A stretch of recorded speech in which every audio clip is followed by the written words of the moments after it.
This is another breaking news as Mike Ozehkome, senior advocate of Nigeria, has come out to declare categorically that this presidential election petition tribunal is no longer a national issue but an international topic, because the international communities across the globe are all watching to see how the judicial system of Nigeria works. Area Father Charlie Boy has come out to decree that P2B is a man of destiny.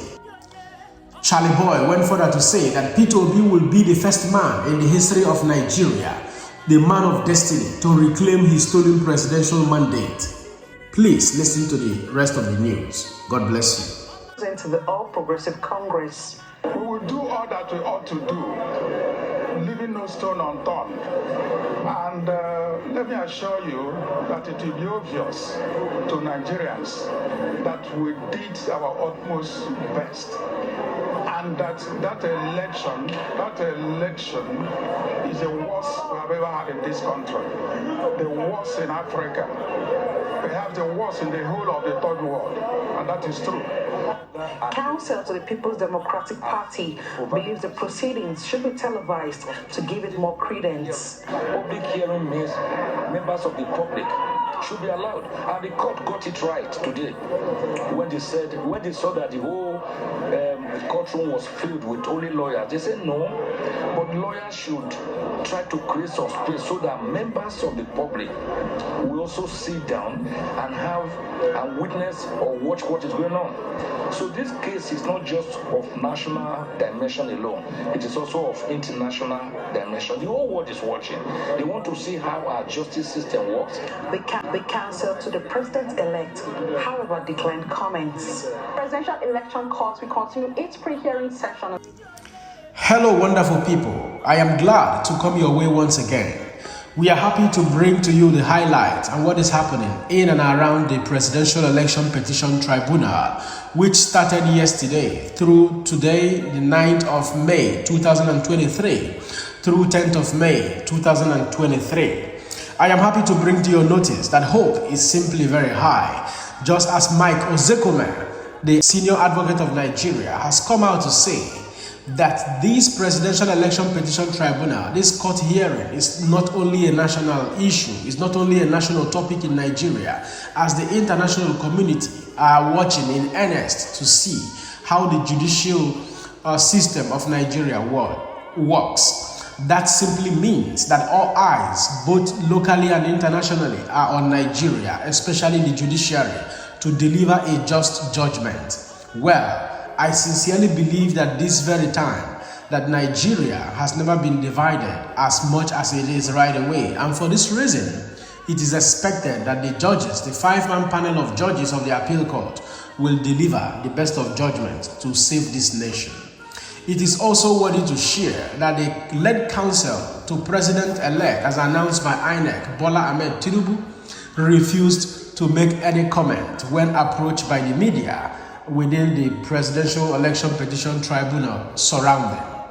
I also wish to bring to your notice that Charlie Boy, the area father one, has come out to declare that Mr. P2B, the presidential flag bearer of Labour Party, is the first man in Nigerian history to have his stolen gubernatorial mandate returned back to him, not once, but thrice. The first man to change the gubernatorial electoral time schedule in Nigeria.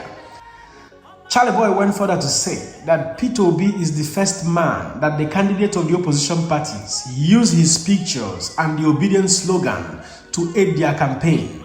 The first man to contest for presidency under an unknown political party and win against an evil, corrupt twin establishment of PDAPC without the backing of any politician. And now, soon to be the first man to have his stolen presidential mandate returned to him.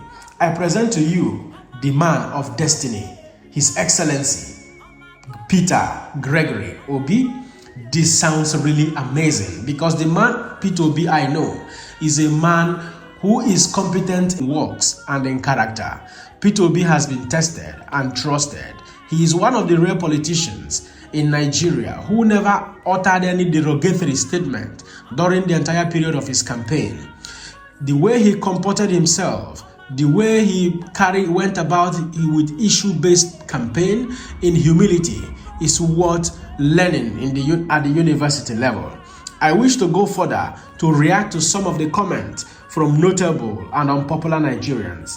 Eze said, "Saw you this morning at Awolowo Road, Ikoyi, on your scooter bike," and something like that. If to say traffic no day, I for stop you, so you go settle boys. Another person say, "Yoruba rascal Pro Max. This time, he doesn't have Obasanjo to help him retrieve it." Another one say, "Lady Gaga, P2B, your simplicity and humility is overwhelming. Your cool level-headedness, meekness, and calmness at the face of adversity is top-notch, commendable and worthy of emulation. Keep it up, you are a rare gem." Another person wrote, "Joy, our almighty area father, you have written it all, but I just want to add this. The first man to change the political system processes in Nigeria. The first man to make politicians to have sleepless nights. The first man to arouse the political consequences of the youth." Another person wrote, Lara Joseph, "His dignity can be mocked, abused, compromised, toyed with, lowered, and even bad-mouthed, but it can never be taken from him. He has the power today to reset his boundaries, restore his image, uphold his values, and reclaim our stolen mandate." Another person echoed, Belinda Okute himself, the lion with many names, Akwa Okoro, the man they could not frame up. That is all we can take from the reactions, and I wish to remind you, please like and follow our channel, because we won't stop from giving you breaking news as it is hot to the best of our knowledge. God bless you.